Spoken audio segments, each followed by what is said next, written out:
संहिता 2023 भारतीय नागरिक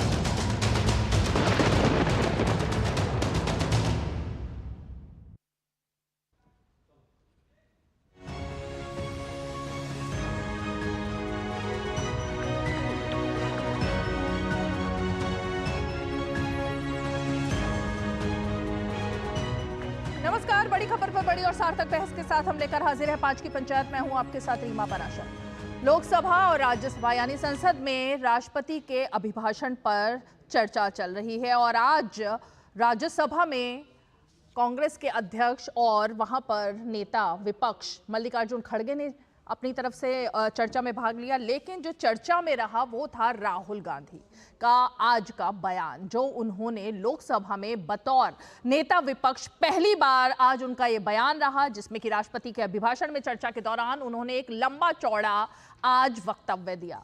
लगातार शुरू से लेकर अंत तक राहुल गांधी हमले करते रहे, ऐसे हमले जिसको लेकर सत्ता पक्ष की तरफ से एक एक करके बार बार सबूत मांगे गए, लेकिन राहुल गांधी ने किसी भी सबूत को नहीं दिया।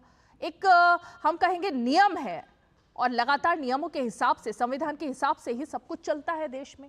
नियम यह है कि अगर आप किसी पर कोई आरोप लगाते हैं तो उस आरोप को अगर आप संसद में खड़े होकर, सदन में खड़े होकर कोई आरोप लगा रहे हैं तो आपको उसकी सत्यता यानी प्रामाणिकता वो भी प्रूफ करनी पड़ेगी। और जब आज बार बार मांग की गई तो वो मांग तो नहीं मानी गई, लेकिन अब मुझे लगता है कि जैसा कि स्पीकर ने कह ही दिया है, अब राहुल गांधी के लिए मुश्किल ये होगी कि एक उन्होंने किसानों को लेकर आरोप लगाया, अग्निवीर को लेकर आरोप लगाया, लगातार एक एक करके आरोप लगाते गए और हल्ला होता गया। लेकिन सबसे बड़ी बात जिसको लेकर राहुल गांधी निशाने पर हैं, उन्होंने आज हिंदू धर्म का नाम लेते हुए और खासकर बीजेपी की तरफ इशारा करते हुए कहा कि ये लोग खुद को हिंदू समझते हैं, लेकिन लगातार हिंदू धर्म का होने के नाते या कह रहे हैं अपने आप को हिंदू होने के नाते भगवान शिव की उन्होंने लगातार तस्वीर भी दिखाई। हालांकि कोई भी पोस्टर, कोई भी बैनर, कोई भी तस्वीर वो भी सदन में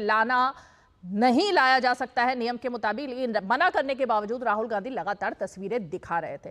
लेकिन जब उन्होंने ये कहा कि इनके आचरण से ये हिंदू नहीं लगते, ये हिंदू धर्म का अपमान कर रहे हैं, प्रधानमंत्री को इंटरवीन करना पड़ा और प्रधानमंत्री ने इंटरवीन करते हुए ये बात कही कि पूरे हिंदू समाज को हिंसक कहना ये बहुत गंभीर मामला है।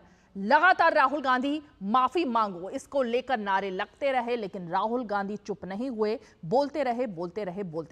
तो सवाल ये खड़ा होता है कि क्या राहुल गांधी ने आज जो बयान दिया, पूरे चुनाव में भी जो बयान दिया हिंदू धर्म के खिलाफ, क्या किसी मंशा के तहत दिया है या फिर ये राहुल गांधी का ओवर कॉन्फिडेंस है जिसको लेकर आज वो लगातार ऐसे बयान दे रहे थे जिससे कि वो सुर्खियों में रहें, चर्चा में रहें और उनका पहला ही जो भाषण है वो चर्चा और सुर्खियां बटोरे, या फिर कि राहुल गांधी के जो सलाहकार हैं उन्होंने उनको ये सलाह नहीं दी थी कि सदन मर्यादा और नियम के हिसाब से चलती है, ऐसे ही वेग आरोप लगाने से नहीं चलती। आने वाले दिनों में क्या राहुल गांधी की मुश्किलें बढ़ेंगी, इस पर भी चर्चा करेंगे। बेहद ही खास मेहमान हमारे साथ जुड़ेंगे, लेकिन सबसे पहले उन बयानों और तस्वीरों पर आज सदन की निगाह डालते हैं जिसकी वजह से यह मुद्दा चर्चा में रहा।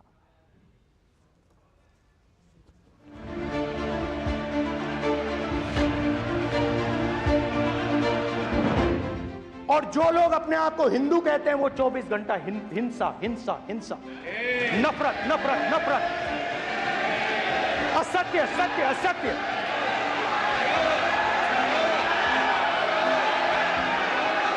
आप हिंदू हो ही नहीं।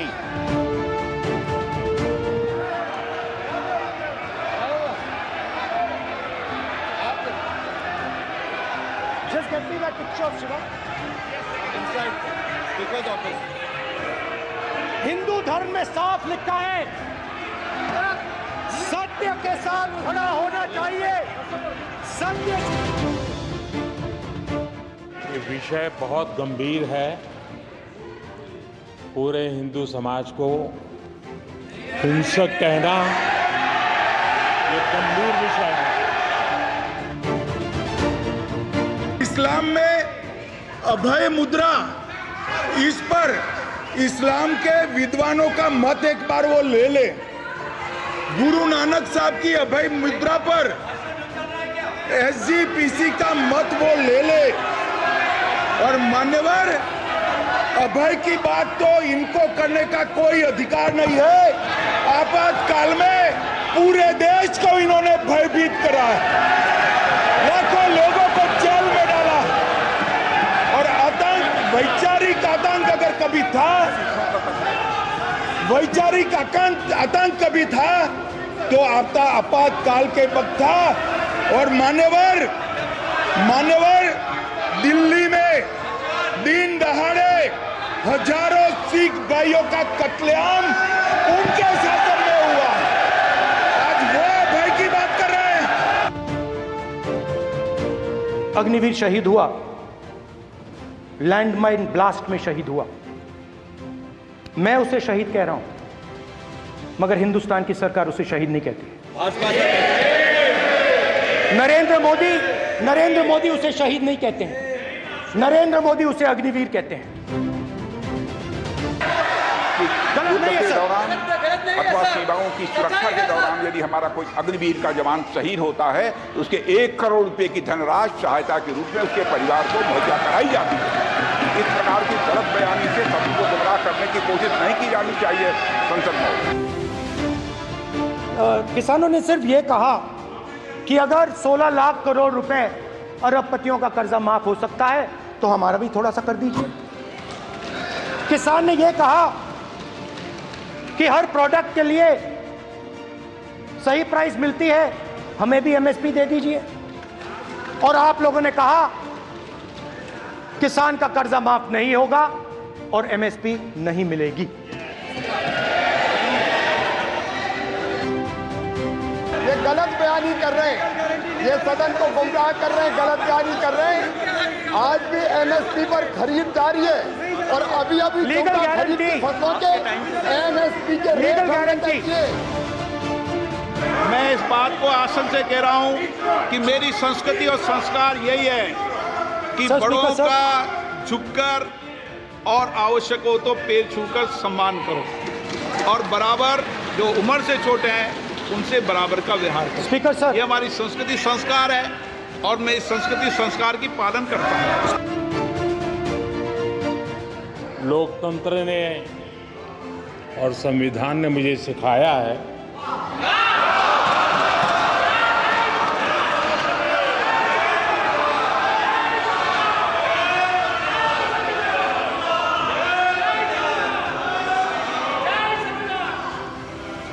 कि मुझे विपक्ष के नेता को गंभीरता से लेना चाहिए।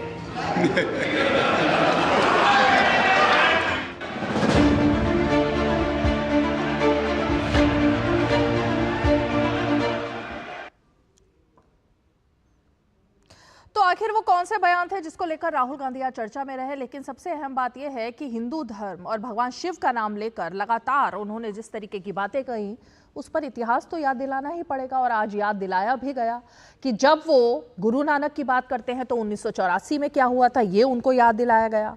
जब उन्होंने इस्लाम की बात कही तो उनको ये याद दिलाया गया कि क्या वाकई में जो इस्लाम में सभी गुरु हैं और सभी इस्लाम के जो जाने माने लोग हैं, क्या मुस्लिम धर्म गुरु भी उनकी इस बात से इत्तेफाक रखते हैं, इस मुद्रा के बारे में जो वो कह रहे थे।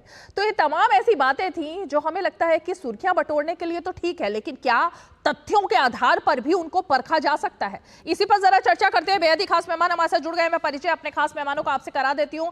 हमारे साथ बीजेपी पार्टी का पक्ष रखने के लिए बीजेपी के राष्ट्रीय प्रवक्ता गोपाल कृष्ण अग्रवाल जी मौजूद हैं। हमारे साथ कांग्रेस पार्टी का पक्ष रखने के लिए विंग कमांडर रिटायर्ड अनुमाचार्य जी मौजूद हैं। हमारे साथ समाजवादी पार्टी का पक्ष रखने के लिए अखिलेश कटियार जी प्रवक्ता समाजवादी पार्टी मौजूद है। और हमारे साथ एक और बेहद ही खास मेहमान समीर चौगावकर जी भी मौजूद हैं, राजनीतिक विश्लेषक और वरिष्ठ पत्रकार। लेकिन मैं सबसे पहले शुरुआत अनुमाचार्य जी आप ही से करना चाहूंगी। सारी बातें तो अपनी जगह ठीक हैं, लेकिन ये भगवान शिव की फोटो दिखाना, तमाम गुरुओं की फोटो दिखाना, जबकि नियमों के हिसाब से बार बार उनको नियम भी याद दिलाएगा, लेकिन जिस तरह हिंदू धर्म को लेकर जो बयान दिया राहुल गांधी ने, आपको लगता है कि वो विपक्ष के नेता के तौर पर एक ठीक बयान था? इस तरह का पहला बयान जिस पर सबकी निगाहें लगी थी कि आज बतौर विपक्ष के नेता राहुल गांधी क्या बोलने वाले हैं, आपको लगता है वो दुरुस्त था?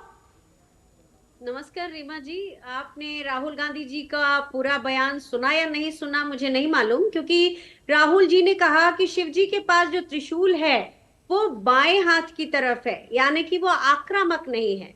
उन्होंने बताया अभय मुद्रा के बारे में, आपने वो भी सुना होगा। उन्होंने ये भी कहा कि कोई भी धर्म नहीं सिखाता, हर धर्म कहता है कि डरो मत और डराओ मत, और यही हम कहते हैं, यही हमारा संदेश है। उन्होंने हिंदुओं को नहीं, उन्होंने भारतीय जनता पार्टी और आरएसएस को दोबारा स्ट्रेस देके ये कहा कि उनको मैंने कहा है कि वो लोग क्रूर हो जाते हैं। अब आप देखिए ना, चुनाव के नतीजे के बाद उत्तर प्रदेश में अकबरनगर में 2 मौलानाओं को हत्या कर दी गई, छत्तीसगढ़ में लिंचिंग हो गई, आपको पता ही है। मध्य प्रदेश में सिर्फ इस अंदेशे में कि वो गाय का मांस है, उनके घरों पर बुलडोजर चला दिए गए। तो ये सब हिंसा के उदाहरण हैं। जो हिंसा की बात राहुल जी कह रहे थे, ये उस हिंसा के उदाहरण हैं। और हमने जब भी बात की है, सब लोगों की बात की है। राहुल जी को कई बार नीट के ऊपर जो उन्होंने चर्चा करने की बात की, उस पे बोलने से रोका गया। प्रधानमंत्री जी ने, जैसा कि वो लोगों को बहलाते फुसलाते और गलत बोलते हैं, गलत बयानी करते हैं, उन्होंने उठकर खड़े होकर कहा सारे हिंदूज की इंसल्ट हो रही है। प्रधानमंत्री जी को याद रखना चाहिए कि ये 2024 के चुनाव के बाद का भारत है। यहाँ उनका वैसा नफरत करने वाला, सांप्रदायिकता फैलाने वाला कार्ड नहीं चला है। लोग समझते हैं कि प्रधानमंत्री जो बोलते हैं उसके पीछे किस तरह की उनकी मंशा है। राहुल जी ने 2 बार, 3 और कई बार बहुत साफ बोला, मैं बीजेपी और आरएसएस की बात कर रहा हूं। तो हिंदुओं की बात यहाँ नहीं है, केवल बीजेपी और आरएसएस जिस तरह से लोगों को बरगलाते हैं, बीजेपी सांप्रदायिकता फैलाते हैं, बीजेपी इसकी बात के हो लोग रही थी वहां। उन्होंने जो बोला, मैं रिपीट कर देती हूँ, थंबनेल भी चल रहा है, मैं रिपीट कर देती हूँ, गलत थंबनेल है। मैं रिपीट कर रही हूँ अनुमा जी, सुनिए ना, मैं रिपीट कर रही हूँ। राहुल गांधी ने आपकी बोला, आवाज नहीं आ रही। जो लोग खुद को हिंदू समझते हैं, अपने आप को हिंदू कहते हैं, वो 24 घंटे हिंसा करते रहते हैं, नफरत फैलाते रहते हैं। उन्होंने बीजेपी की तरफ इशारा करके बोला। हो गई मुझे, सॉरी, आपके इस सवाल की आवाज मुझे नहीं आई। अब आ रही है आपको आवाज? अनुमा जी आवाज आ रही है? अनुमा जी आवाज आ रही है? क्योंकि सवाल आप ही से मुझे पूछना है, इसीलिए आपके पास दोबारा आ रही हूँ। आवाज आ रही है अनुमा जी? चलिए मैं एक बार देखती हूँ। गोपाल, सवाल पूछा है जो आवाज नहीं आ रही है, लगता है वो आवाज ही नहीं आ रही है उन पर। गोपाल जी, पहले मैं, क्योंकि उन्होंने डिफेंड किया, उन्होंने कहा वो पूरे देश के हिंदुओं की बात नहीं कर रहे थे और हिंदू समाज की भी बात नहीं कर रहे थे। राहुल गांधी तो बीजेपी में जो हिंदू हैं उनकी बात कर रहे थे, तो फिर बुरा लगने की कोई बात ही नहीं थी। देखिए, पूरा भाषण अगर राहुल गांधी जी का सुने, और यह जो पिछले सेशन में ये जो काम कर रहे थे, जो अनुपा जी ने अभी कांग्रेस प्रवक्ता ने करा कि जब अपनी बात कह दी और प्रश्न उनके ऊपर आए तो उन्हें आवाज नहीं आ रही, तो यही बात है कि अपनी बात कह दो। एक सेकंड, अनुमा जी को लगता है अभी भी आवाज नहीं जा रही है उनको। एक बार, क्योंकि बीजेपी जो कह रही है उनको सुनना जरूरी है, अगर उन तक आवाज नहीं जाएगी वो रिप्लाई नहीं कर पाएंगे। एक बार देखिए क्या कनेक्शन में प्रॉब्लम हुई है। जी गोपाल जी। हाँ, तो सबसे बड़ी बात यह है कि राहुल गांधी जी का आइसोलेशन में तो बयान जो है वो तो एक बहुत ही खराब है, और जिसकी जितनी भर्त्सना की जाए कम है, और उन्हें माफी तो मांगनी चाहिए। जिस तरह से उन्होंने पूरे एक समाज को, पूरे एक धर्म को जिस तरह से जलील करने का कोशिश की है, जिस तरह से उनको हिंसक बोलने की बात की है, असत्य और इस तरह की, कितना मतलब अंदर, अगर आप उनके बॉडी लैंग्वेज को भी देखें तो लगता है कि कितनी नफरत के साथ वो बात कर रहे हैं, कितने अहंकार, नफरत, पूरे नेगेटिव सेंटिमेंट्स उनके पूरी बॉडी लैंग्वेज में स्पष्ट दिख रहा है, और झूठ का सहारा ले रहे। अग्निवीर में राजनाथ जी ने, आदरणीय राजनाथ जी ने अग्निवीर के ऊपर क्लैरिफिकेशन दे दिया, वो भी झूठ बोला। एमएसपी और किसानों के ऊपर झूठ बोला।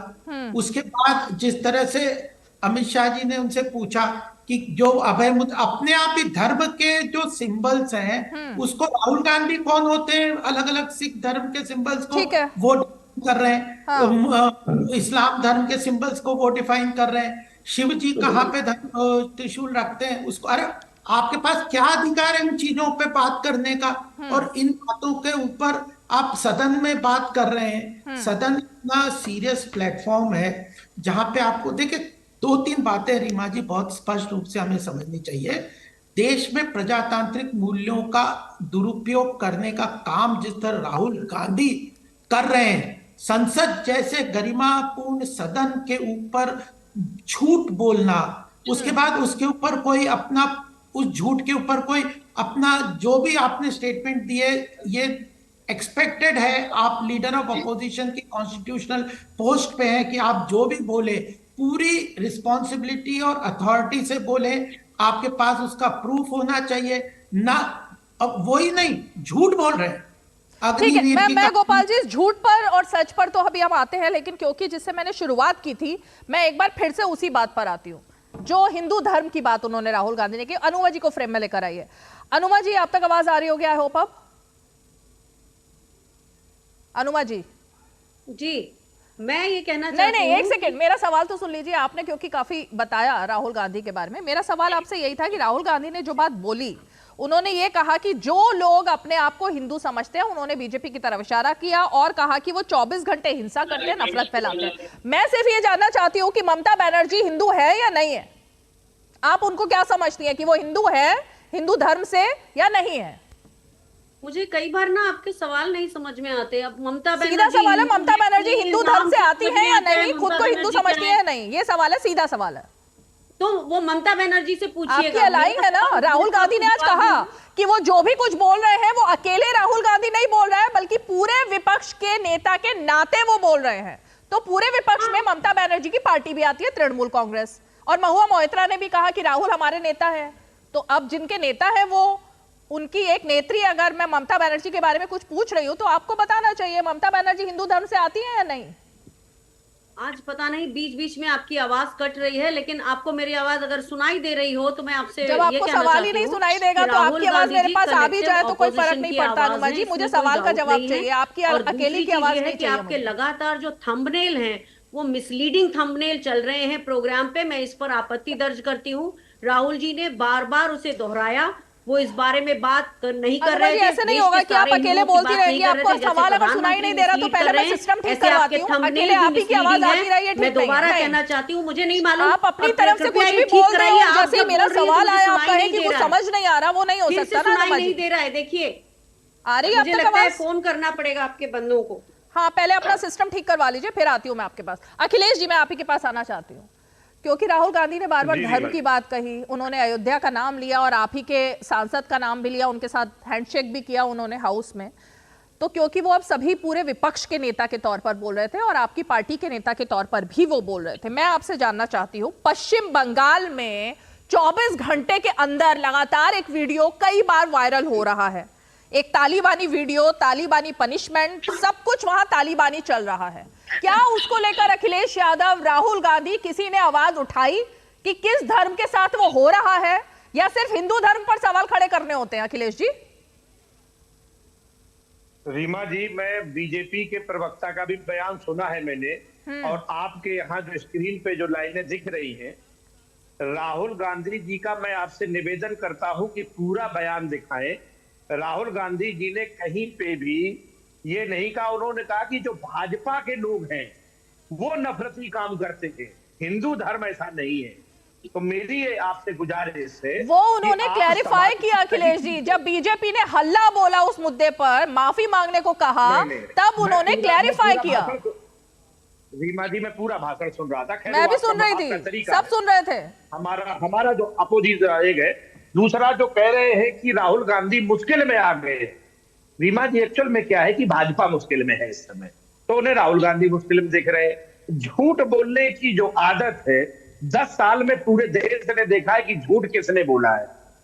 तो झूठ जो बोलते हैं, वो कहते हैं भाजपा के जो प्रवक्ता महोदय थे कि शिव के बारे में अथॉरिटी नहीं है, ऐसे नहीं बोलना चाहिए। अरे भाई, भगवान राम को लेकर राजनीति करने का परंपरा तो आप कर रहे हैं, और जब आप अयोध्या हार गए तो जय जगन्नाथ हो गए, जय श्री राम से। ऐसे तो नहीं करना चाहिए ना, इस तरीके से पाला बदलने। इस समय इस देश में किसानों के ऊपर जब बहस होती है, अग्रवीरों के ऊपर बहस होती है, और एक बात रीमा जी बताऊं, जो इनका चरित्र 10 साल में विकसित हुआ था, तानाशाही का, झूठ को सच मनवाने का, तो इन्हें थोड़ा सा वक्त लगेगा संयमित होने में, लेकिन सदन के जो अपोजिशन के जो है, मोदी जी को जो प्रचंड तरीके से जो अपोजिशन मिला है, उनके साथ उन्हें लग जाएगी आदत अच्छे से काम करने की। जैसा कि प्रधानमंत्री जी ने कहा कि हमारे संस्कार और हमारा संविधान हमें अपोजिशन के नेता को गंभीरता से लेने की जो हमें जो देते हैं, वो सीख देते हैं। तो मुझे लगता है कि बड़ा अच्छा लक्षण है, प्रधानमंत्री जी को जल्दी सीख लेना चाहिए, क्योंकि इस संसद में जनता के मुद्दों को दरकिनार नहीं कर पाएंगे आप। किसानों को एमएसपी आप नहीं दे रहे हैं, लेकिन फिर भी दे रहे हैं। C2 + 50% वादा करके आप मुकर गए, लेकिन झूठ अपोजिशन बोलती है। अग्निवीरों को शहीद का दर्जा नहीं मिलता, लेकिन आप दे रहे हैं यहां पे बैठ के। तो मुझे लगता है कि थोड़ा सा वक्त लगेगा, भारतीय जनता पार्टी वाले लोग भी सही से होमवर्क करेंगे और इस सदन में जनता के हितों पे बात होगी, गंभीरता से बहस होगी और भाजपा के लोग भी बहुत जल्दी ये समझ जाएंगे कि इस संसद में अब बहुत मनमर्जी नहीं चलेगी। गोपाल जी जवाब दीजिए। देखिए, स्पष्ट ये बात है कि संसद की गरिमा को पूरी तरह से आज राहुल जी ने अंडरमाइन किया है और उन्होंने स्पष्ट रूप से ये कहा है कि हिंदू जो हैं वो आतंकवादी हैं, वो असत्य के ऊपर चलते हैं, बार बार रिपीटिशन करके कहा है। और कहीं भी ये नहीं कहा कि भारतीय जनता पार्टी या आरएसएस, और ये भी भारतीय जनता पार्टी और आरएसएस वालों को आतंकवादी कहने का भी क्या अर्थ है उनको, मतलब।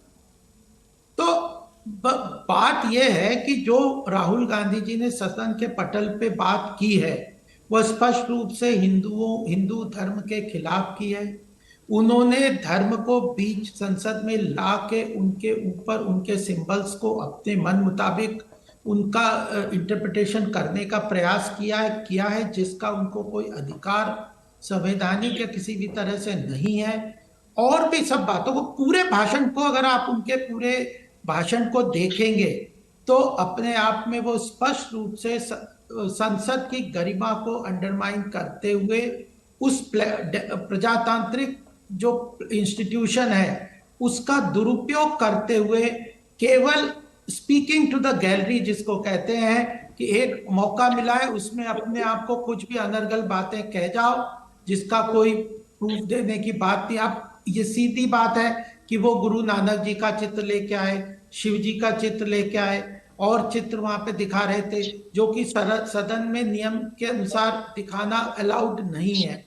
तो उन्हें अभी तक यह रियलाइज नहीं हो रहा कि वो संवैधानिक पद पे हैं और लीडर ऑफ द अपोजिशन के पद पे है। सदन की गरिमा को ध्यान में रखना है। प्रधानमंत्री जी के लिए कैसी कैसी अनर्गल बातें उन्होंने कह ली है सदन में, तो एक दुर्भाग्यपूर्ण है जो उन्होंने किया है। और सही में उन आज के भाषण के ऊपर उन्हें माफी मांगनी चाहिए, हिंदुओं से मांगनी चाहिए, जो रक्षा मंत्री से मांगनी चाहिए और कृषि मंत्री ने जो बात की उस पर बताना चाहिए कि मैंने ये गलत बयानी की है और मैंने संसद के नियमों का उल्लंघन किया है और मुझे यहाँ तो अपने आप बात को प्रूफ दे। और नहीं तो केवल हिंदू धर्म से ही नहीं, इस्लाम धर्म से, सिख धर्म से, जिनके ऊपर वो अपनी इंटरप्रिटेशन कर रहे हैं उनका भी उनसे पूछ लें और अगर वो उनके इंटरप्रिटेशन को उनके पास कोई ऑथेंटिक सोर्स है तो बता दें, नहीं तो वो उसके लिए भी मांगनी चाहिए। ओके, एक ब्रेकिंग न्यूज आ रही है। राहुल गांधी ने जिस तरह की टिप्पणी की है आज, उसको लेकर सीएम योगी आदित्यनाथ, उत्तर प्रदेश के मुख्यमंत्री, उन्होंने बड़ा प्रहार किया है। राहुल गांधी की जो हिंदुओं को लेकर के टिप्पणी हुई है उसको लेकर सीएम योगी का बड़ा प्रहार। उन्होंने कहा कि हिंदू भारत की मूल आत्मा है, हिंदू सहिष्णुता, उदारता और कृतज्ञता का पर्याय है। और साथ ही ये भी कहा कि राहुल गांधी एक्सीडेंटल हिंदू कहने वाली जमात के शहजादे हैं। ये योगी आदित्यनाथ ने बड़ा हमला किया है राहुल गांधी पर। राहुल गांधी ने भारत माता की आत्मा को लहूलुहान किया है और जिस तरीके से राहुल गांधी की जो हिंदुओं पर टिप्पणी की गई है उसको लेकर, हिंदू भारत की मूल आत्मा है, सहिष्णुता, उदारता और कृतज्ञता का पर्याय है। राहुल गांधी एक्सीडेंटल हिंदू कहने वाली जमात के शहजादे हैं। ये एक बहुत बड़ा बयान है जो कि उत्तर प्रदेश के मुख्यमंत्री योगी आदित्यनाथ की तरफ से आया है राहुल गांधी पर। सदन में भी हमने देखा कि किस तरह लगातार एक एक करके इस मुद्दे पर हमला किया गया और जवाब दिया गया, और अभी उत्तर प्रदेश के मुख्यमंत्री योगी आदित्यनाथ, उनकी तरफ से ये बड़ा बयान, एक्सीडेंटल हिंदू हैं राहुल गांधी और उसको कहने वाली जमात के वो शहजादे हैं। जाहिर है कि इस बयान पर भी आने वाले दिनों में काफी ज्यादा लगता है कि राजनीति होने के आसार हैं। तो ये बड़ा बयान जो कि उत्तर प्रदेश के मुख्यमंत्री योगी आदित्यनाथ की तरफ से राहुल गांधी पर आया है।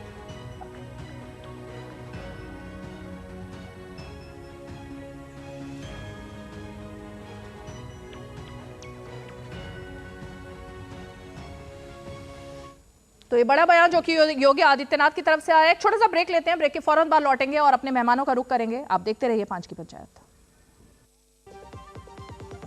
बात जब पीढ़ियों के लिए बनने वाले घर की हो तो जिम्मेदारी बड़ी हो जाती है। गैलेंट समझता है ये जिम्मेदारी। अब डबल एम रिब्स के साथ गैलेंट एडवांस TMT रीबार, निर्माण का रियल हीरो। चुटकुला समझ नहीं आया? समझ तो ये नहीं आता कि खेत धान का या खरपतवार का। तो इसमें समझना क्या है दोस्त? ले आओ धान के खरपतवारों का स्पेशलिस्ट ग्रीन लेबल। IIL के ट्रैक्टर ब्रांड का ग्रीन लेबल, धान के खरपतवारों का स्पेशलिस्ट।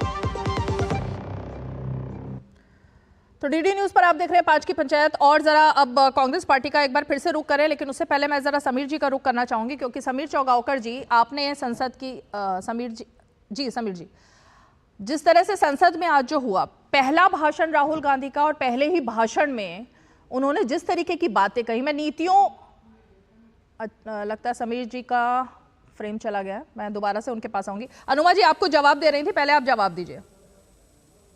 3 चीजें कहना चाहती हूँ। एक तो बीजेपी के प्रवक्ता बार बार ये कह रहे हैं कि राहुल जी को कोई अधिकार नहीं है इस देश में धर्म के बारे में, सौहार्द के बारे में बोलने का, हर एक को हक है, इसे याद रखें। दूसरे, प्रधानमंत्री जी दर्जनों अनर्गल बातें करते रहे देश के मंच पर, मुजरा, भैंस, मंगलसूत्र, सब कुछ, उस पर आपत्ति होना चाहिए कि नहीं होना चाहिए? वही बातें जब संसद में कही जाएंगी जो देश के प्रधानमंत्री ने कही है, तो पूरे देश का शर्म से सिर झुक जाता है नीचे। एक बात मैं अपने तरफ से बोलना चाहूंगी कि मुझे राजनाथ सिंह जी ने जो कहा कि हमने 158 संस्थाओं से या 156 संस्थाओं से चर्चा की थी अग्निपथ स्कीम पर, ये शर्मिंदा करने की बात है, क्योंकि देश के रक्षा मंत्री ऐसी बात कर रहे हैं जिस बात के बारे में केवल सेनाओं को, तीनों सेनाओं से बात करनी चाहिए थी और किसी से बात करने का कोई मुद्दा ही नहीं उठता। वहां वो कहते हैं हमने 158 लोगों से बात की, 158 संस्थाओं से बात की, और ऊपर से कहते हैं कि अलग अलग देशों में हो रहा है। अरे शर्म की बात है राजनाथ सिंह जी को। अगर उन्होंने ये 156 संस्थाओं से बात करने की बात कह रहे हैं तो उन्हें इस्तीफा देना चाहिए। जो सेनाओं के मुद्दे हैं वो सेना के अंदर होना चाहिए, जैसा कि जनरल मनोज नरवाणे ने साफ साफ कहा, अपनी किताब में लिखा 4 स्टार्स ऑफ डेस्टिनी में, कि हमारे लिए तो ये अग्निपथ योजना इस तरह से जैसे लाई हो तो हमारे लिए एक आश्चर्य की बात थी, और नेवी और एयरफोर्स के लिए तो वो बोल्ट फ्रॉम द ब्लू था।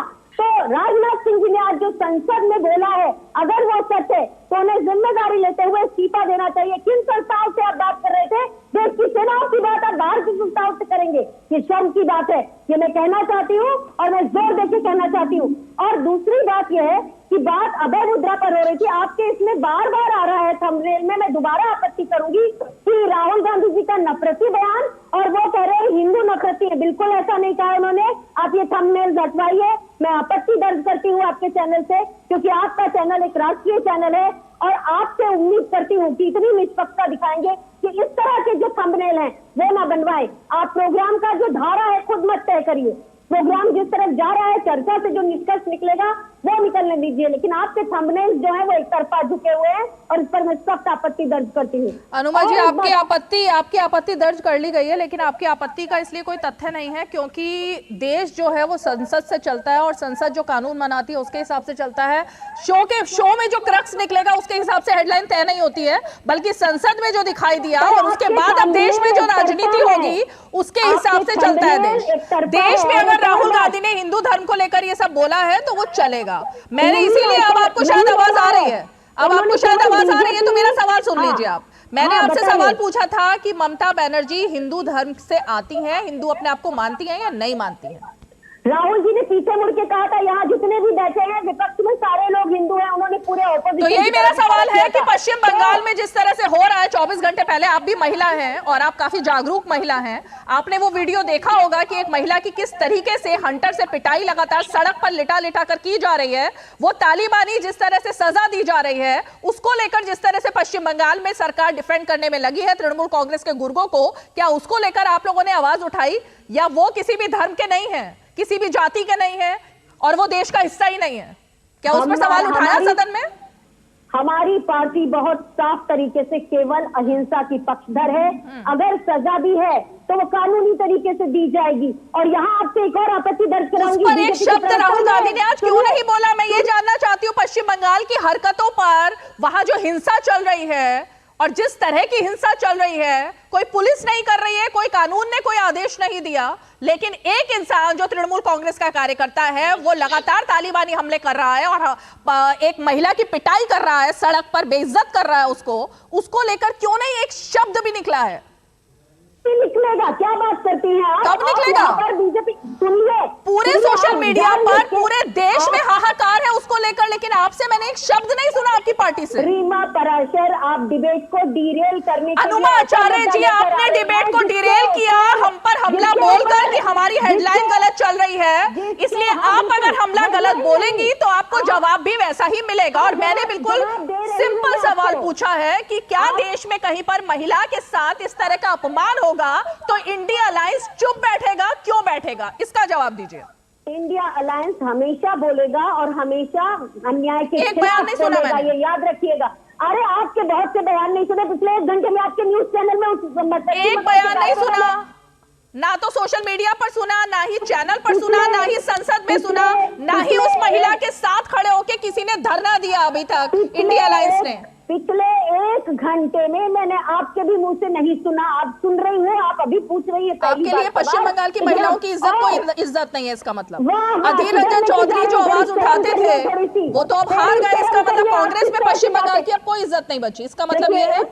एक बात मैं आपको बता दूं कि आप मेरे ऊपर जो जजमेंट दे रही है वो आपके अपने तरीके से कर रही हैं। आप मैंने सिंपल सवाल पूछा लेकिन आपने सवाल सवाल का जवाब नहीं दिया। अनुमा जी, मुझे आपने जो कहा ना, मेरी भी आपत्ति दर्ज कर लीजिए कि मुझे भी शर्म आ रही है कि एक देश के कोने में, एक देश के इतने बड़े राज्य में एक महिला को बेइज्जत किया जा रहा था, लेकिन एक महिला होने के नाते आपने 2 शब्द नहीं कहे। ये मेरी भी पीड़ा है। कुछ दिन पहले जब आपके डिबेट में आई थी उस समय मध्य प्रदेश में एक दलित महिला, पश्चिम बंगाल की महिलाएं क्या महिलाएं नहीं है?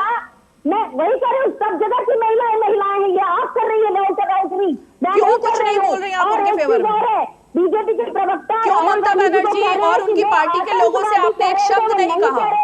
आपके चैनल को प्रोपेगेंडा चैनल आज मैं करार कर रही हूँ, क्योंकि प्रोपेगेंडा नहीं, अगर देश की महिला, हमारे लिए पूरे देश की महिलाएं, पूरे देश की पार्टियां, सब कुछ समान है, लेकिन आप यहाँ पर पार्शियलिटी कर रही हैं। आपको मध्य प्रदेश दिख रहा है लेकिन पश्चिम बंगाल नहीं दिख रहा। अनुमा जी, नहीं दिख रहा आपको? चलिए आगे बढ़ते हैं, क्योंकि आपने धर्म को लेकर बात कही, इसलिए मुझे ये बात बीच में लानी पड़ी। हर बार महिला के अन्याय के खिलाफ, हम सब महिला के अन्याय के खिलाफ। नहीं, आप गलत बोल रही हैं। बिल्कुल सच बोल रही हूँ मैं। आप गलत बोल रही हैं। पहले आपने, चलिए समीर जी को मैं फ्रेम में लेकर समीर जी को मैं फ्रेम में लाना चाहती हूँ। समीर चौगावकर जी, एंकर होकर मेरा फर्ज है कि देश के हर राज्य की समस्या और उस पर बात करूं। मेरे लिए यहाँ पर राजनीति का विषय नहीं है, एक महिला का दर्द है उसकी बात कर रही हूँ। समीर जी, आप महिला एंकर नहीं है, आप एंकर नहीं है, आप मैं जो बना रही हूँ। समीर चौगावकर, आपके इस तरह के हमले देश देखकर हंस रहा होगा और पीड़ित है देश, ये सोच कर कि कांग्रेस पार्टी राजनीति के लिए किस हद तक महिलाओं को भी बांट रही है। मत करिए ऐसा, मत करिए ऐसा। समीर चौगावकर जी, समीर चौगावकर कह जा रही है, ये बहुत ज्यादा बड़ा अन्याय है मेरे साथ भी, क्योंकि आप मेरी बात को ना पहुंचा के वो कह रही है जो आपको कहना है। मैंने पहले समय से कहा है और आखिरी तक, दम तक, मरते तक कहूंगी कि महिलाओं के प्रति अन्याय के खिलाफ हूँ। और आप अपने आप को शर्मिंदा महसूस करना चाहिए कि आप अपनी जुबान जो है वो मेरे पर जबरदस्ती थोप रही है। शर्म आनी चाहिए आपको। बहुत ज्यादा शर्म आ रही है ये सोचकर कि ममता बनर्जी भी एक राज्य में महिला नेत्री है, उनकी तरफ से कोई बयान नहीं आया। आप एक महिला होकर के अगर ये कह देती कि वहां पर जो हो रहा है वो बहुत गलत हो रहा है तो मुझे शर्म नहीं आती, लेकिन अब आ रही है, अब शर्म आ रही है। समीर चौगांवकर जी, समीर जी को मैं आपको आपके हमले यहाँ पर सिर्फ सुनने के लिए मैं नहीं बैठी हुई हूँ। समीर चौगांवकर जी को मैं फ्रेम में लाना चाहूंगी। समीर जी, जिस तरह राहुल गांधी का आज का बयान रहा, बहुत ज्यादा चर्चा थी, सबकी निगाहें लगी थी कि शायद नीतियों पर बात होगी, शायद योजनाओं पर बात होगी, लेकिन बात क्या हुई? चाहिए आपको तो निराश हुए आप, या आपको लग रहा है कि इससे राहुल गांधी हीरो बन गए? देखिए रिमा, मुझे लग रहा था जब सुबह सदन की कार्रवाई 11 बजे शुरू हुई तो मुझे बड़ा सुखद संयोग लग रहा था कि आज विपक्ष तैयार हो गया राष्ट्रपति के अभिभाषण पर चर्चा करने के लिए, और मुझे लगता था कि आज राष्ट्रपति के अभिभाषण पर कोई सार्थक चर्चा हो गया, विपक्ष अच्छे मुद्दे उठाएगा। जब राहुल गांधी ने मुझे बोलना शुरू किया, जब राहुल गांधी ने जिक्र किया, हिंदुओं को लेकर जिक्र किया, मुझे लग रहा है कि जिस तरीके से विपक्ष ने चुनाव के दौरान जिस तरीके से एक गलत नैरेटिव सेट करने की कोशिश की थी, वही नैरेटिव जो सड़क पे था वो आज मुझे संसद में देखने को मिला, और मुझे उससे देखकर थोड़ी निराशा हुई। देखिए ठीक है, भारतीय जनता पार्टी से राहुल गांधी कह सकते हैं, विपक्ष के नेता है, वो अपने भाषण में भारतीय जनता पार्टी का जिक्र कर सकते हैं, इसमें कोई आपत्ति नहीं है।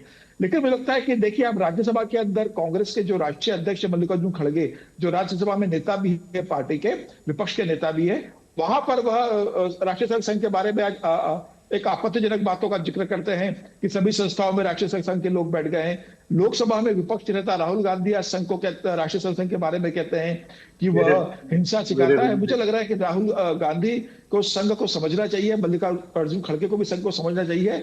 संघ ने अपने 100 साल अगले साल पूरे करने जा रहा है, कभी किसी हिंसा का सहारा नहीं लिया और किसी हिंसा का समर्थन नहीं किया, और संघ के शाखाओं के अंदर एक राष्ट्रभक्त व्यक्ति का निर्माण किया जाता है, किसी हिंसक व्यक्ति का निर्माण नहीं किया जा सकता। यह राहुल गांधी को और कांग्रेस को समझ लेना चाहिए। रही बात, अभी आप टीएमसी ममता बनर्जी की बात कर रहे थे, देखिए मुझे इसमें कोई आश्चर्य नहीं लगा जिस तरीके से ममता जी का व्यवहार रहा। क्या आपको याद है संदेश खाली के समय ममता बनर्जी ने किसी महिला का साथ दिया था? इतनी बड़ी घटना संदेश खाली की हुई, उस समय ममता बनर्जी महिलाओं को ही आरोपित कर रही थी और उनके टीएमसी के गुंडे को बचाने का काम कर रही थी। तो ममता बनर्जी से एक यही उम्मीद थी कि जिस राज्य की महिला मुख्यमंत्री हो वहां पर एक वहां के गुंडे, टीएमसी समर्थित गुंडे अगर महिलाओं पर अत्याचार करेंगे तो ममता बनर्जी का उन्हें समर्थन मिलेगा। यह संदेश खाली में भी सिद्ध हुआ है और ये कल जो घटना हुई उसमें भी सिद्ध हुआ है। मुझे लग रहा है कि आज कई और ऐसे बड़े मुद्दे थे जिस पर सार्थक बहस हो सकती थी, लेकिन जिस तरीके से झूठ का सहारा लिया गया कई मामलों को लेकर, मुझे लगता है ये दुर्भाग्यपूर्ण है। और लोकसभा के अंदर इस तरह की झूठ का सहारा लेकर कोई नैरेटिव सेट करने की कोशिश नहीं की जानी चाहिए। मुझे ऐसा लगता है कि राहुल गांधी और बेहतर स्पीच दे सकते थे अगर वो किसी सरकार को मुद्दे पर करना चाहते।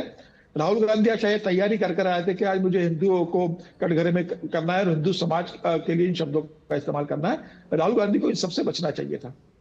ओके, और जेपी नड्डा जी की तरफ से भी एक बड़ा बयान आया है। जरा राहुल गांधी ने जो बयान दिया, क्योंकि एक एक करके लगातार बयान आ रहे हैं, एक बार जरा मैं बता देती हूँ कि जेपी नड्डा जो कि केंद्र में अब मंत्री हैं और बीजेपी के अध्यक्ष हैं, उनकी तरफ से राहुल गांधी के बयान पर कहा गया है कि झूठ प्लस हिंदू घृणा। संसद में राहुल गांधी जी का जो रूप था उसकी तुलना झूठ प्लस हिंदू घृणा से की गई है। जेपी नड्डा उनकी तरफ से राहुल गांधी की हिंदुओं पर की गई टिप्पणी पर ये एक बड़ा बयान, और जैसा कि हम लगातार कह रहे हैं कि ये एक बयान है जिसको लेकर लगता है आने वाले दिनों में राजनीति और ज्यादा तूल पकड़ेगी। एक एक करके बीजेपी के तमाम नेता और मंत्री इस पर बयान भी दे रहे हैं। पहले हमने दिखाया कि योगी आदित्यनाथ, उनकी तरफ से एक बड़ा हमला बोला गया, और अब जेपी नड्डा बीजेपी अध्यक्ष, उनकी तरफ से ये बड़ा बयान आया है, झूठ प्लस हिंदू घृणा इज इक्वल टू संसद में राहुल गांधी जी।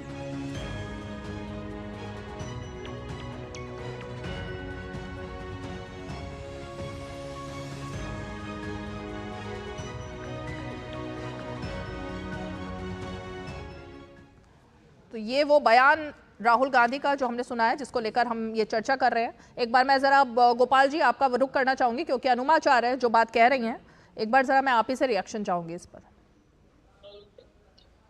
बहुत स्पष्ट समझ नहीं आई, लेकिन ये एक तरफ तो बात दोगली बातें करते हैं पूरी अपोजिशन, और ये भी एक तरफ कहते हैं कि हम महिला सम्मान के लिए खड़े हैं, लेकिन जब पश्चिम बंगाल में महिला सम्मान के ऊपर इतना अत्याचार होता है और जिस तरह से संदेश खाली की घटना है उसमें अपोजिशन पूरा का पूरा चुप रहा, किस तरह से महिलाओं के ऊपर बलात्कार हुआ, किस तरह से अत्याचार हुए, और कोई नहीं, वही जो टीएमसी के बड़े बड़े नेता थे वो लोग कर रहे थे। एक पुलिस उनका बचाव कर रही थी, वो एडमिनिस्ट्रेशन और टीएमसी पूरी सत्ता उनके बचाव में खड़ी हो गई, जो अत्याचारी थे, जो जुल्म कर रहे थे, और अपोजिशन का एक शब्द नहीं निकल के आया। तो ये जो दोगली बात है, और जो ये कि एक कह दो महिलाओं का सम्मान कर रहे हैं अभी, और फिर उसके बाद उसके जो उसका अपमान कर रहे हैं उनके बारे में कुछ, क्योंकि वो उनके अपने आदमी है तो कुछ मत बोलो। तो यह एक जो पूरी तरह से जो फॉल्स ने खड़े करने का पूरा इलेक्शन के दौरान और उसके बाद भी इन्होंने प्रयास किया है, वह पूरी प्रजातंत्र को बहुत बड़ा आघात पहुंचाने का ये काम कर रहे हैं। देश के प्रजातांत्रिक इंस्टीट्यूशंस को, प्रजातांत्रिक मूल्यों को, प्रजातांत्रिक परंपराओं को, धार्मिक और सांस्कृतिक अपनी जो पुरानी धरोहर है उनको मतलब अपने आप चीजों को इंटरप्रेट करके कहीं बात कहीं भी कह देना, कोई स्पष्ट चीजों को ना कहना, झूठ बोलना और एक फॉल्स नैरेटिव को बढ़ाते हुए पूरे अहंकार और झूठ के फरेब के साथ करना, यह एक तरीके से इनकी मानसिकता बन गई है। और वह मतलब बड़ा दुर्भाग्यपूर्ण है कि आज देश ने जो जिम्मेदारी दी है आपको, अपोजिशन के लिए एक महत्वपूर्ण जिम्मेदारी दी है, संसद के अंदर आप रिस्पॉन्सिबिलिटी से काम करें, उन सबको जिम्मेदारी दी है, उन सबको निभाते हुए, बिल्कुल नहीं निभाते हुए इस तरह का काम करना। और जो योगी आदित्यनाथ जी ने और आदरणीय नड्डा जी ने आज कहा है वो बिल्कुल स्पष्ट रूप से आज राहुल गांधी की संसद की बातों से नजर आ रहा है कि उनके अंदर जो विद्वेष है, जो हिंदू धर्म के प्रति जो उनके अंतर्गत जो पूरी भावना है उसको ही उजागर करते हुए उन्होंने उसको यह स्पष्ट रूप से बोला है कि हिंदू जो है वो हिंसक है। नहीं तो सैफरन टेरर की बातें किसने शुरू की थी, पूछे इनसे अनुमा जी से कि कांग्रेस ने चिदम्बरम जब होम मिनिस्टर थे सैफरन टेरर का पूरी तरह से इन्होंने काम किया था। 26/11 में कह दिया झूठा, पाकिस्तान को तो छुड़वा दिया, जो आतंकवादी हमले और जो कर रहे थे उनको तो क्लीन चिट दे रहे थे और कह रहे थे कि आरएसएस और के लोगों ने इसमें इनका इन्वॉल्वमेंट है। तो एंटी नेशनल है, एंटी रिलीजन है, एंटी कॉन्स्टिट्यूशन है, झूठ का पूरी तरह से सहारा लेना है, फरेब के साथ आगे राजनीति करनी है और देश की अस्मिता, देश की जो आत्मा है उसके ऊपर भी आघात करने से चूकते नहीं है। यह बिल्कुल स्पष्ट आज राहुल गांधी के पूरे भाषण में बिना किसी लाग लपेट के दिख रहा है और वह अपने आप में इसके लिए देश से इन्हें माफी मांगनी चाहिए। बहुत हो गया, इन्होंने हिंदू धर्म के ऊपर कई आघात किए। अनुमा जी जवाब दीजिए। ठीक है, अनुमा जी जवाब दीजिए। अनुमा जी अनम्यूट कीजिए, अनम्यूट कीजिए। मैंने तो कोई म्यूट भी नहीं किया हुआ। हाँ ठीक है, आवाज आ रही है आपकी, बोलिए बोलिए। पहले तो बीजेपी के प्रवक्ता को माफी मांगनी चाहिए क्योंकि राहुल गांधी जी ने आतंकवादी शब्द का प्रयोग नहीं किया था, लेकिन इस प्रोग्राम में उन्होंने प्रयोग किया। हिंसा किया है, हिंसा कौन करता है? आतंकवादी शब्द का आपने प्रयोग किया है, ये प्रयोग के ऊपर आपत्ति है। माफी मांगिए, माफी मांगिए। आतंकवादी शब्द का आपने प्रयोग किया है, फालतू में गलत बात मत करिए, गलत बयानी करते हैं यहाँ पर सबके सामने। शर्मानी चाहिए आपको, माफी मांगिए। पहले माफी मांगिए आप। और दूसरी चीज, मैं आप सभी के सामने एक सवाल पूछती हूँ, क्यों केवल बीजेपी के ही शासनकाल में देश की लोकतांत्रिक संस्थाओं जैसे सेना पर हमले होते हैं? क्यों पठानकोट केवल बीजेपी के समय में होता है? क्यों उरी केवल बीजेपी के समय में होता है? क्यों नगरोटा भारतीय जनता पार्टी विपक्ष की भूमिका बहुत संवेदनशीलता के साथ निभाती है।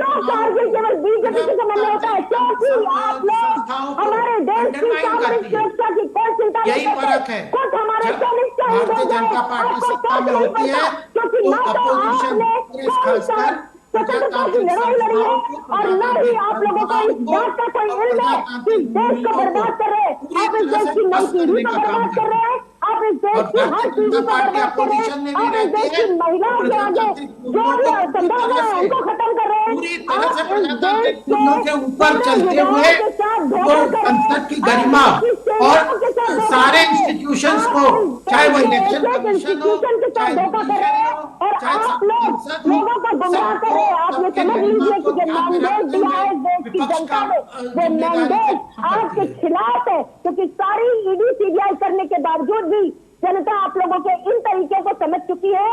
और इसीलिए मैं ये सवाल दोबारा दोहराती हूं कि हमारे देश सिंपल बात है, बीजेपी की सरकार क्या होती है, आपके पास उसका कोई जवाब नहीं है। सिंपल बात थी जो बात गोपाल जी ने कही। सुनिए धैर्य से। आप मैं गोपाल जी को बोलने नहीं दूंगी जब वो बोलेंगे, याद रखिएगा उन्होंने पूरे समय बोला। सुन लीजिए, हाँ आपके सब टाइम में पूरे समय बोला, वो इंटरप्ट कर रहे थे आप। अब ये तो तरीका ठीक नहीं है कि अब आप उनको नहीं बोलने देंगे, वो आपको नहीं बोलने देंगे। मैं बिल्कुल करूंगी रीमा जी, क्योंकि आप तो पूरी तरह एक तरफा ही बोल रही है ना, आप मेरे ऊपर वो सवाल ठोकती हैं। चलिए हमें सीधे चलना होगा। केंद्रीय मंत्री अश्विनी वैष्णव इस वक्त प्रेस कॉन्फ्रेंस कर रहे हैं, सीधे आपको वहां लिए चलते हैं। सुधांशु त्रिवेदी जी हम लोगों के मध्य, सबसे पहले मेरा अश्विनी जी से आग्रह है कि मीडिया के साथियों को संबोधित करें। साथियों, लीडर ऑफ ऑपोजिशन एक बहुत ही जिम्मेवारी का पद होता है।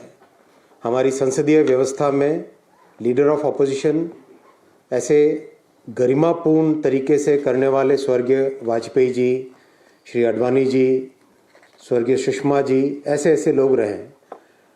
राहुल जी ने पहली बार कोई जिम्मेदारी संभाली है।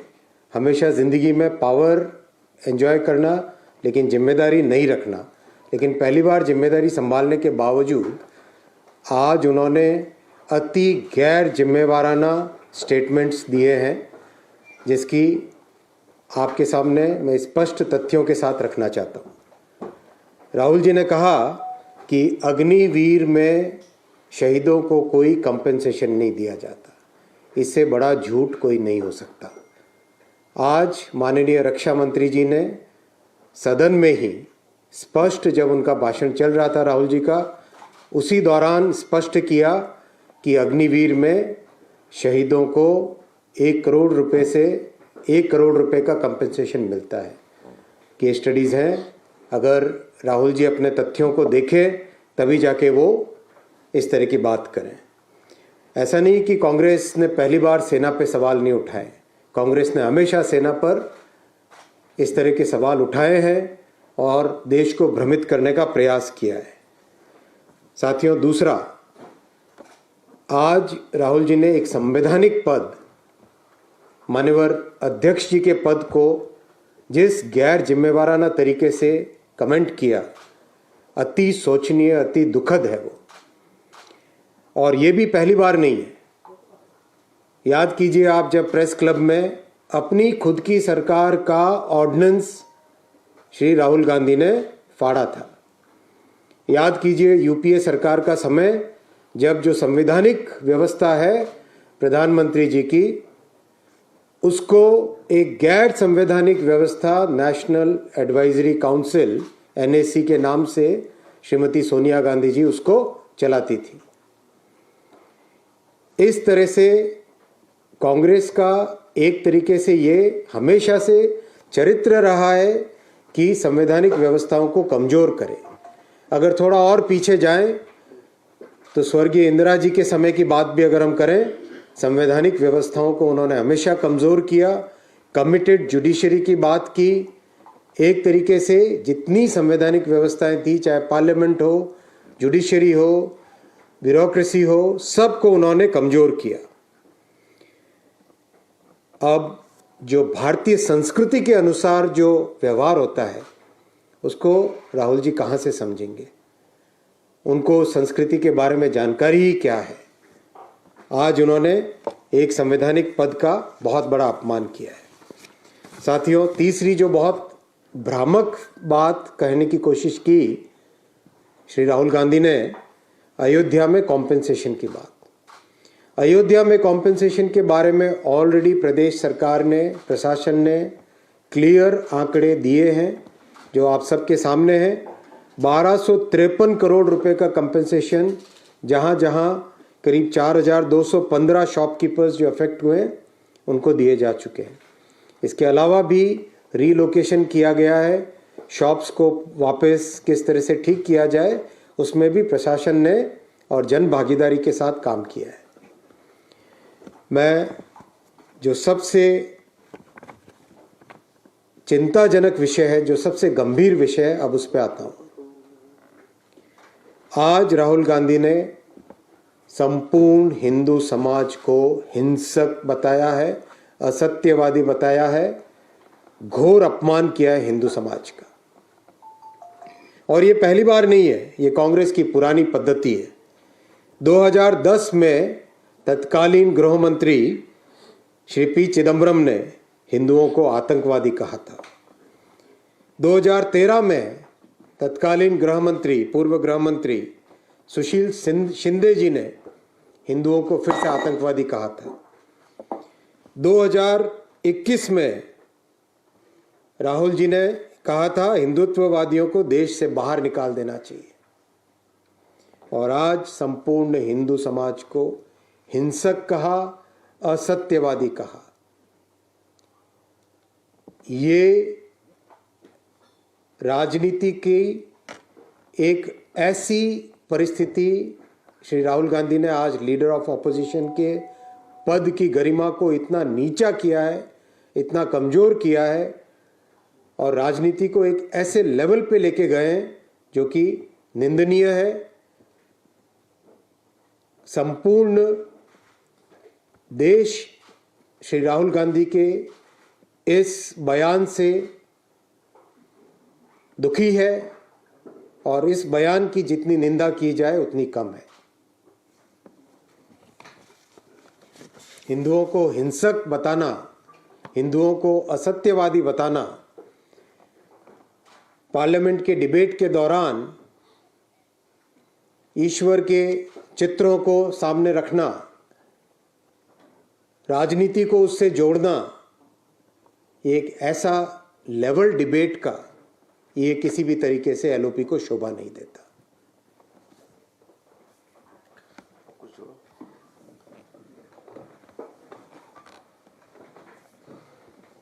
माननीय अश्विनी वैष्णव जी ने सारा विषय रख दिया है।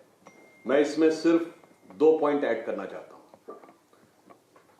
राहुल गांधी जी ने आज अभी इन्होंने जिस तथ्य का उल्लेख किया, मैं एक फैक्ट और बता देना चाहता हूं कि 20 जनवरी 2013 को तत्कालीन गृह मंत्री सुशील कुमार शिंदे जी ने, जो उस समय लोकसभा में नेता सदन भी थे, जयपुर में यह कहा था कि हिंसक गतिविधियां और ट्रेनिंग कैंप चलाए जा रहे हैं बीजेपी और आरएसएस की तरफ से। और जब फ्लोर ऑफ द हाउस पे उनसे सवाल पूछा गया तो 20 फरवरी 2013 को सुशील कुमार शिंदे, गृह मंत्री, लीडर ऑफ द हाउस, ने रिग्रेट व्यक्त किया था। तो राहुल गांधी जी, जब आप सत्ता में थे तब आपके गृह मंत्री सही थे या जब आप विपक्ष में तब आप सही हैं?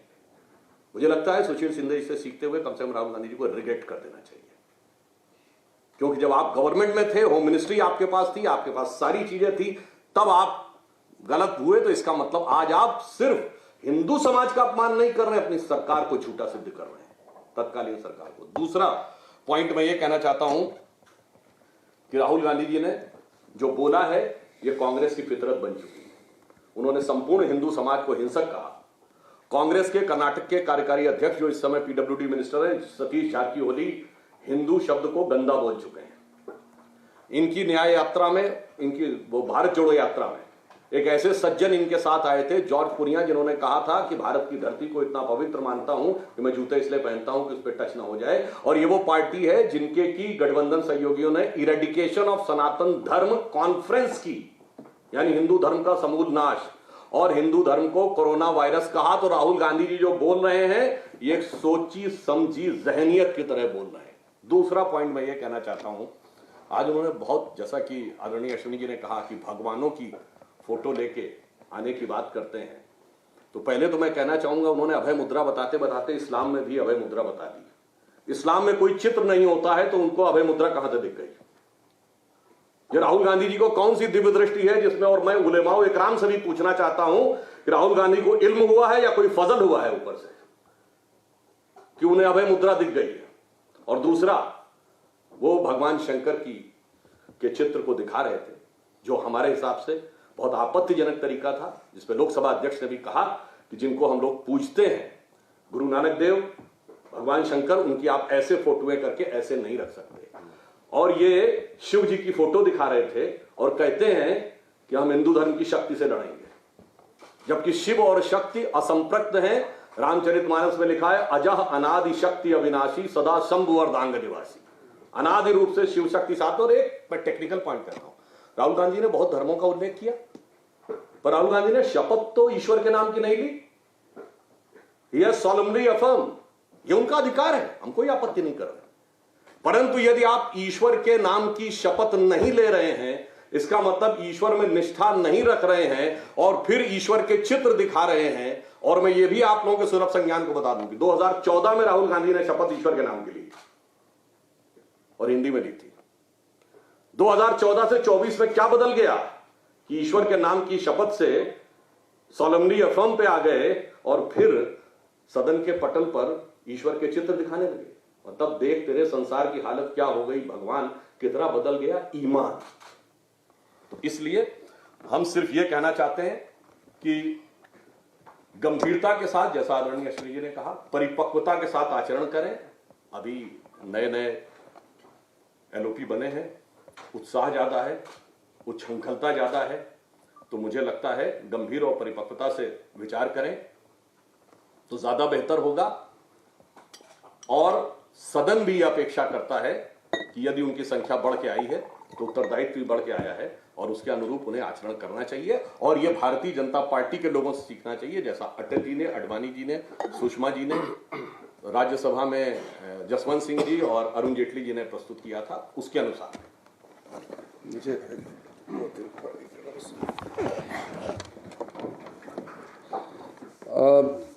मुख्य जो विषय है उसका तो जिक्र किया है अश्विनी जी और फिर सुधांशु जी ने ऐड किया है। आज हमारा स्पेशल सेशन का फर्स्ट एक तरीके से प्रॉपर जो डिबेट आज शुरू हुआ। एक सेशन, एक दिन हमारा नुकसान हुआ तो 16 आवर्स डिस्कशन का टाइम दिया है, तो कल प्रधानमंत्री जी का जवाब होगा लोकसभा में।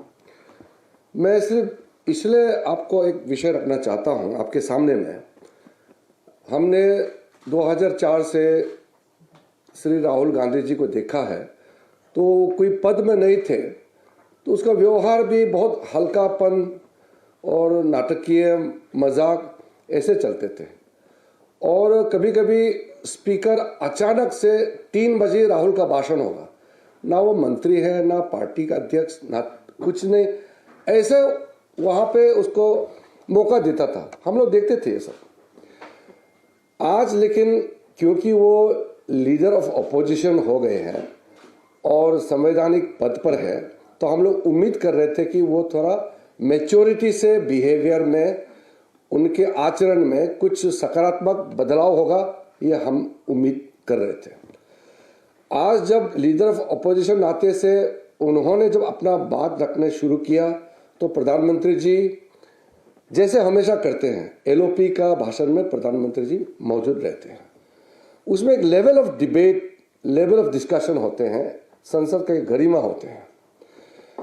आज उनके भाषण के दौरान जो हमने देखा है, हमारे मन में इतना पीड़ा है। बार बार स्पीकर के चेयर से उसको बोला गया कि आप बात करते समय तर्क प्लस आपका पीठ स्पीकर के ओर ना दिखाए। रूल को पढ़ के भी सुनाया कि कोई भी सदस्य जब सदन में बोलते हैं तो आपका पीठ चेयरमैन और स्पीकर की तरफ नहीं दिखा सकते हैं। वो मोर की बार बार अपने एमपीज को एड्रेस कर रहे थे और पीठ बार बार स्पीकर को दिखा रहे थे, और फिर जब उसको कुछ बोलते हैं तो उसको सुना ही नहीं देता है। राहुल गांधी को सुनने का जो क्षमता है वो बढ़ाना पड़ेगा, क्योंकि जो भी टेबल से चेयर से कुछ भी उसको मैसेज देता है, बोला जाता है, उसका समझ में नहीं आता है। डिबेट का लेवल इस तरह गिर गया हमने कभी देखा नहीं है। हम लोग नए नए एमपी बन के आए थे, अटल जी, जॉर्ज फर्नांडिस जी, आडवाणी जी, प्रणब मुखर्जी, कई लोगों का हमने देखा है, हम लोग सीखते थे। आज नए एमपी सीखने के लिए कुछ नहीं बचा राहुल गांधी से, क्योंकि आज एलओपी का हिसाब से जो उन्होंने एड्रेस किया, मुझे तो लगता है कि नए एमपीज को बोलना पड़ेगा कि इससे मत सीखो, क्योंकि सब लोग पहले सत्र में सीनियर एमपी से सीखते हैं, और इस बार तो 282 नए सांसद चुन के आए हैं, और पहले सेशन में जिस तरीके से नए एमपीज को देखने को मिला, अब पार्लियामेंट्री डेमोक्रेसी का प्रोसीडिंग्स का एक स्टैंडर्ड होता है, पूरा गरिमा गिरा दिया श्रीमान राहुल गांधी ने। तो मैं आपके माध्यम से कहना चाहता हूं कि हमारा जो बेसिकली जो रूल्स एथिकेट्स है पार्लियामेंट का, उसको मानना चाहिए, और उसी से सदन चलता है। एक परिवार और एक व्यक्ति से सदन नहीं चलना चाहिए। नियम, उन्होंने स्पीकर को बार बार बोला कि माइक बंद करता है, स्पीकर बार बार बोला जब समय देता है तभी माइक ऑन होता है, और वो बार बार सस्पेंशन का बात करते हैं कि राष्ट्रपति के अभिभाषण पे धन्यवाद प्रस्ताव को सस्पेंड किया जाए।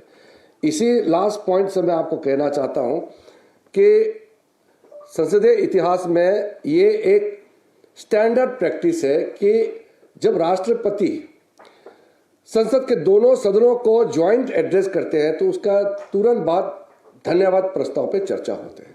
आप आज पलट के देखिए, राहुल गांधी जी का पूरे भाषण में एक शब्द माननीय राष्ट्रपति जी को धन्यवाद तक नहीं दिया, उसको सिस्टम ही पता नहीं है। हमारा आप पिछले 20 साल का आप पूरा देखिए, राष्ट्रपति का अभिभाषण में हर एक स्पीच को देखिए। मैं आपको बोल रहा हूं, अगर रिकॉर्ड चेक करना आप देखिए, हम शुरुआत ही करते हैं कि हम महामहिम राष्ट्रपति जी को धन्यवाद करते हैं। आप अपोजिशन है, पॉइंट्स को आप एग्री नहीं करते, वो विषय अलग है, लेकिन धन्यवाद प्रस्ताव का कारण ही है कि हमको सबसे पहले धन्यवाद देना होता है, औपचारिक होता है। एक शब्द उन्होंने राष्ट्रपति जी को धन्यवाद का कोई देने का जरूरत नहीं समझा।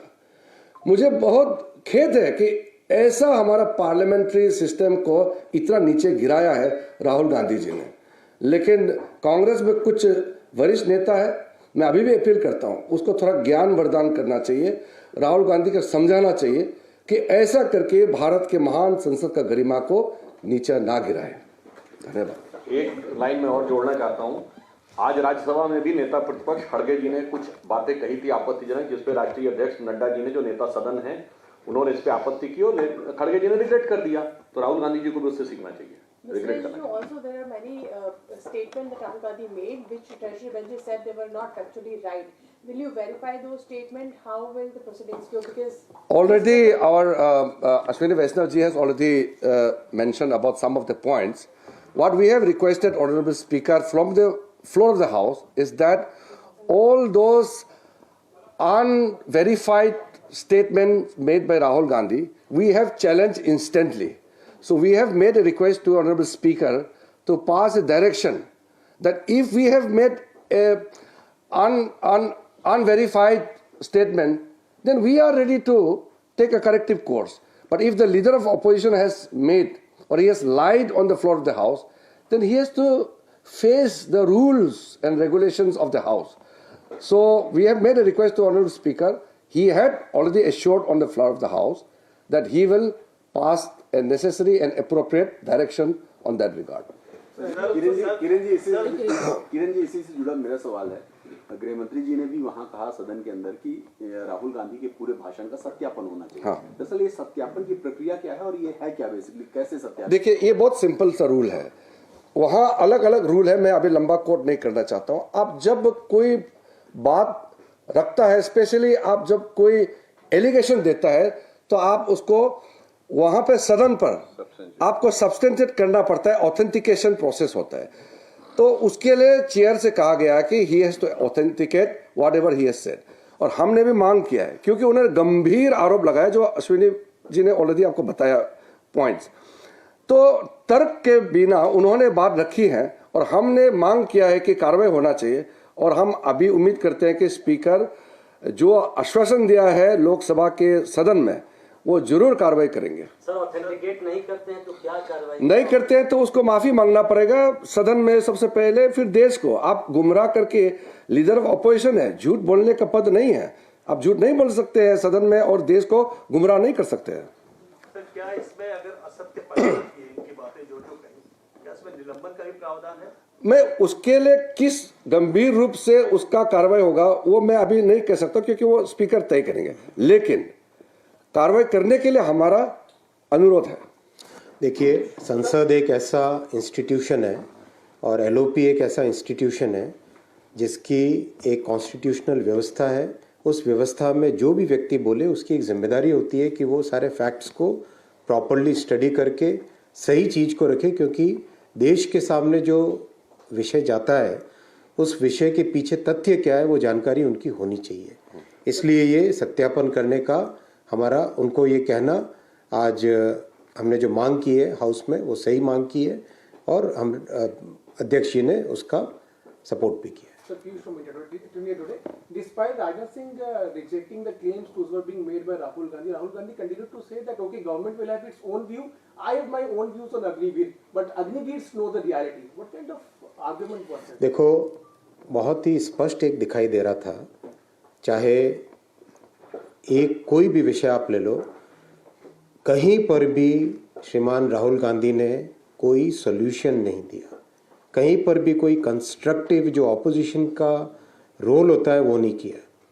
नीट के बारे में उन्होंने कोई बात की ढंग से कि नीट की जगह ऐसा होना चाहिए। अग्निवीर का अगर उन्होंने कोई सोल्यूशन दिया होता तो बात थी।